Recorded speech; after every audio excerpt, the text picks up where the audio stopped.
I need to open with a small apology for the hat, but as some of you may know, I'm also an amateur boxer. I went down to New York this weekend, did a few rounds with a Masters champion there because I figured that was probably the best way I could prepare for the potential beating that I might take this morning. We believe that the cause of the problem is the lack of enforcement of city ordinances which are inadequate. The relevant city ordinances deal with garbage disposal, snow removal, parking, signage, blighted buildings, and dog feces.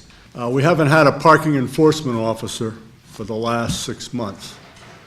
And now one of that, when you don't have enforcement downtown, everything gets into a big mix as to where, and we lost a 60-year-old resident business because of this.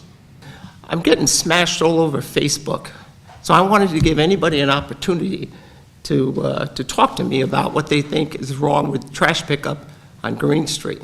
As far as I know, I'm violating no ordinances. The removal of ice is archaic in the way it's done. It affects everyone in a negative in a way. Literally announcing people to go away, not come back, you can't conduct business. The problems that we have involve all of us. You know, if sidewalks aren't being cleared, the responsibility for clearing sidewalks is the property owners. You know, we can restaff and do more enforcement, but people also have to take pride in their own buildings, their own businesses, and their own city. And if you know a neighbor who isn't, you should point it out to them.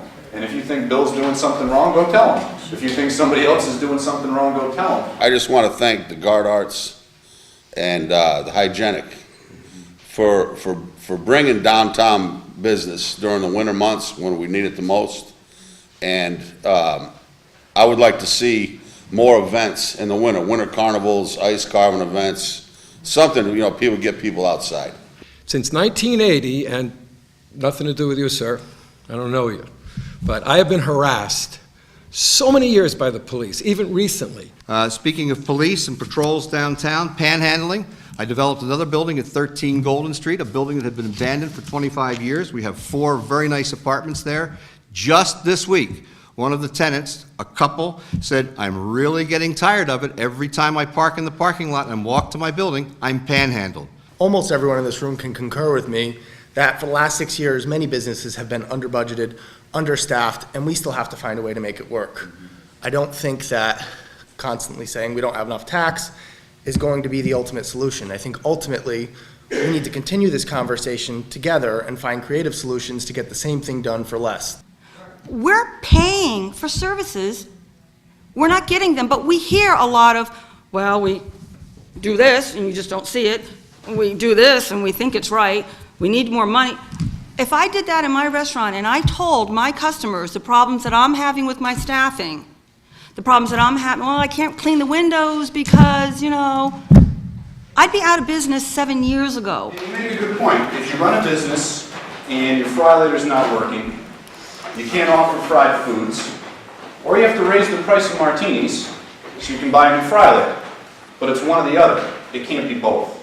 I'm not the only person that worries about the traffic for the Coast Guard Museum. I think that you can take a left, pull into the parking garage, and then go to the museum, and then take a right and zip right out of town without ever going downtown. A year or so ago, we put together really the ideas that have been floated around here.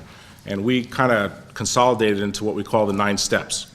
These are not my ideas. This is just one document that we tried to put it all in one place, and then how we can actually get things done instead of just saying this needs to be done or that needs to be done. How do we get it done?